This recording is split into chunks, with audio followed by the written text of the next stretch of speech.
หมายถึงว่าเมื่อนั้นค่ะเนาะมาดีมาศึกษาที่พระธาตุดอยตุงอำเภอเมษายค่ะเนาะสายเรียนไทยมาสายเรียนไทยพม่านี่ละมากันนำมา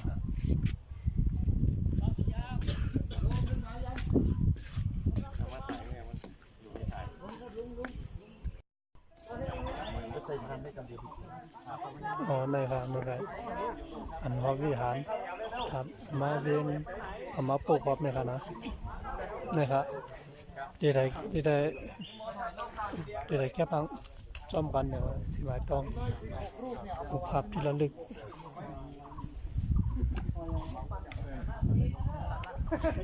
จัดให้มันเลยแข่งกลางเลยพี่ไอ้ป้ายอยู่ไหนเนี่ยป้ายอยู่นี่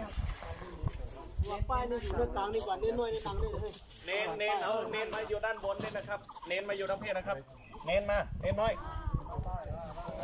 เข้าแถวต่อแถวกันไปได้เลย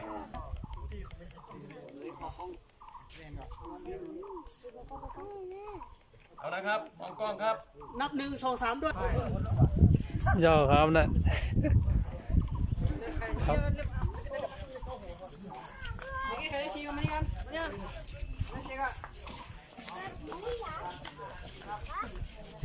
เอาหนังนี่หลังล่ะคุณ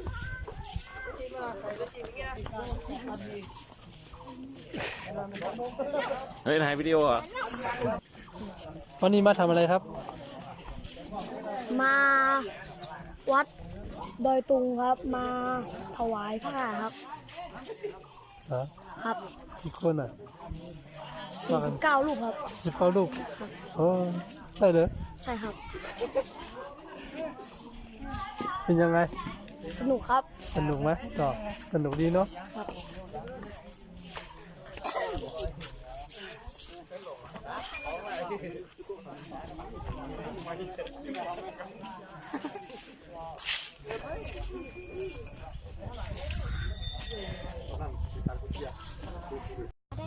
ยำได้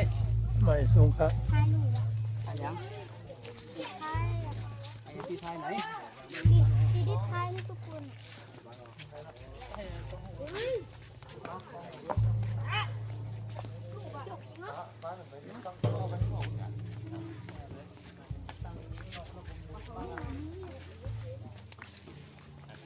พระธาตุดอยตุง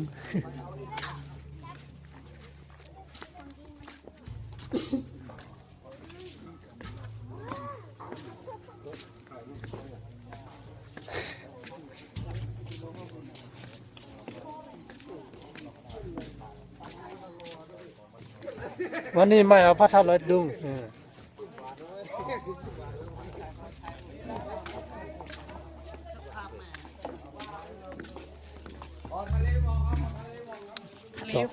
จ่ออยู่อ่ะ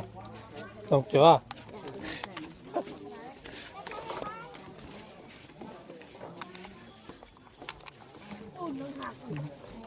โอเคชูพี่ไม่ถ่ายคนนี้วิดีโอไง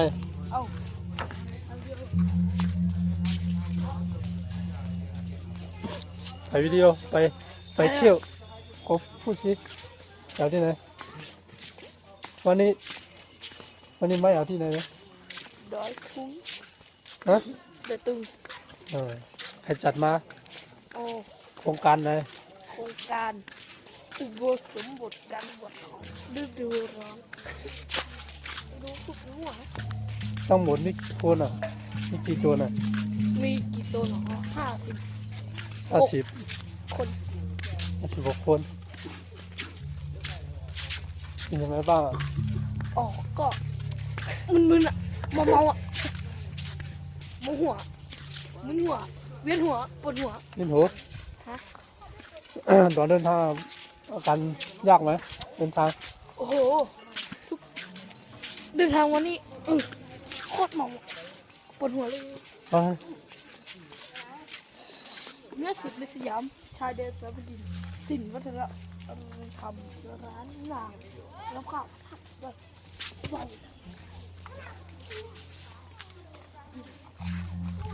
มานี่สิไปเอาด้วยกันนึงอ่ะ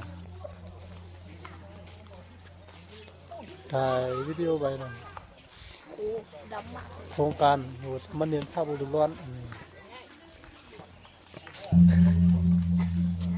แป๊บนึงไปทำลายโฉกกันแล้วกัน